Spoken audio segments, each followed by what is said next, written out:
Hello and welcome to this quick follow-up video about how I've added control for the lights on this WL Toys model. Now, I did a video a while ago where I showed how you can add something like an MT12 radio to the model, and that now allows us, because we have the extra connections and the extra control, to do some funky stuff. And the first thing I've done is made it so that I can control the lights using the switch on the radio to turn them on and off. And what I'm doing, I'm using something called a Menace RC radio control switch, and that is a relatively cheap and cheerful bit of kit, and with a little bit of setup on the radio and cutting a wire and soldering something inside here, I can now turn the lights on and off at the flick of a switch, which is kind of cool. So in this video, I'm going to go through the entire process. If you've already got a radio that's set up similar to this, or you have another radio that's easy to set up and have a spare output in the receiver in your car or truck, this is a cool way to do it. These radio control switches aren't just for doing little things like lights. I've seen them used for pretty much everything, including big things like smokers, for example, in radio control articulated lorries where you want the smoke coming out the top. So let's get into the detail. First of all, let's set up the radio so there's an extra channel ready that we can use to control these lights.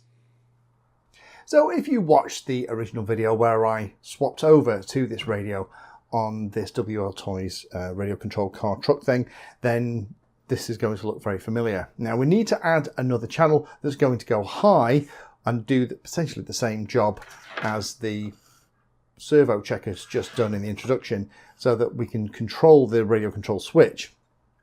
Now I've got one switch that I'm using for my throttle cut. If I go into the model stuff and zoom across, we'll find the special functions, and we can see that SA, which is that switch, is doing a couple of jobs. It's overriding channel 1, which is my throttle cut. It's also sending channel 5 high, which turns all the express LRS goodness on, and we're going to get it to do one more thing. We're going to hit enter.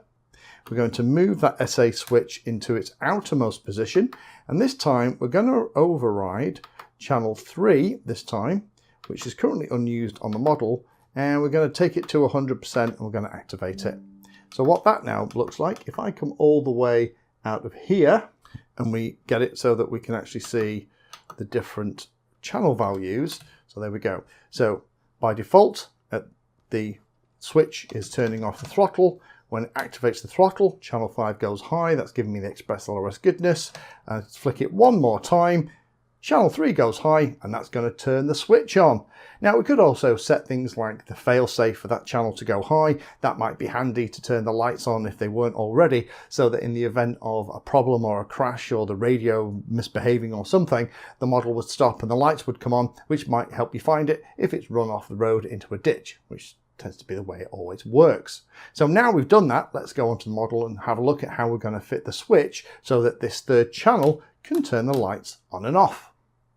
So now we've got channel 3 going high when that switch is in that particular position, we can now actually install the radio control switch. Again, this is the one from Menace RC. This is one of the older style, but it works in exactly the same way. There are these two pads that we're going to cut one of the supply wires to the lights and then solder across, and then we're going to plug it into channel 3, and then that will mean as we turn channel 3 high, this switch will come on and off. Final job is going to be to put the heat shrink that's provided as part of it over the top. The way this works is that there is a voltage supply by the ESC that does two things.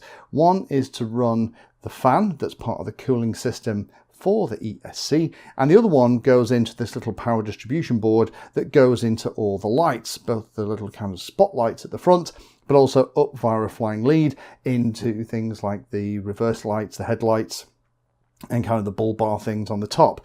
So what we need to do is we're going to need to actually cut one of these wires. Now normally, you know, as a qualified electrician, I would always put a switch in the positive line. However, you don't do it that way with this particular thing. What you need to do is put it in the negative side, and it's important that you wire it up the right way. So the ground pad on this switch needs to go on the ground side, or where the supply is coming from, and then the other side needs to go towards the switch load. And there is a little graphic on the website just kind of explaining how this works.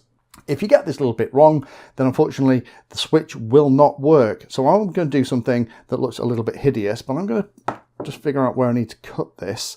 And again, we haven't got the battery plugged in at this point. It's probably going to go underneath all that gubbins, so it's probably going to need to be about there. So I'm going to cut it there, strip it back a little bit, and then solder, again being very careful to make sure that the ground pad on the radio control switch, this one, the ground pad, this one here, is going towards the ground supply, and the thing that we're switching is being connected on the other side. So with the switch all connected up, we just need to find a place that we can tuck it away, and we need to plug the servo lead into channel 3, which is what we set up on the radio, on the receiver. Now if we kind of tuck everything away, make sure it's nice and neat, nothing is going to get caught, I can put the top on and we can test it. So put the top back on the car, plug in the other lights that are all over the front, back and on the top. We'll power it on to find the switch. There will be a momentary flash as the switch initializes and the receiver then pulls it down. And then now we're ready. By flicking the switch into that third position, the lights now work. So it's that easy. The only thing that we have to do is just make sure there's a channel on the radio and that we've installed the radio control switch in the negative side the right way round, and this works a treat. So hopefully that's useful for those of you that want to have a look at this. Good luck. Thank you for watching the video. If you watch my videos and find them useful, then please take a moment to hit the like and subscribe button. It helps the channel a lot. If you really like what I'm doing here, you can become a Patreon and support the time I spend helping others and get access to lots of exclusive benefits. Link is in the video description. Remember that all the videos on the channel are organized into playlists, so you can easily use those playlists to find all the videos on a subject that you are interested in. Add Painless 360 to your searches on Google and YouTube, and it'll help you find my content for any particular topic. Thanks again for watching, and as always, happy flying.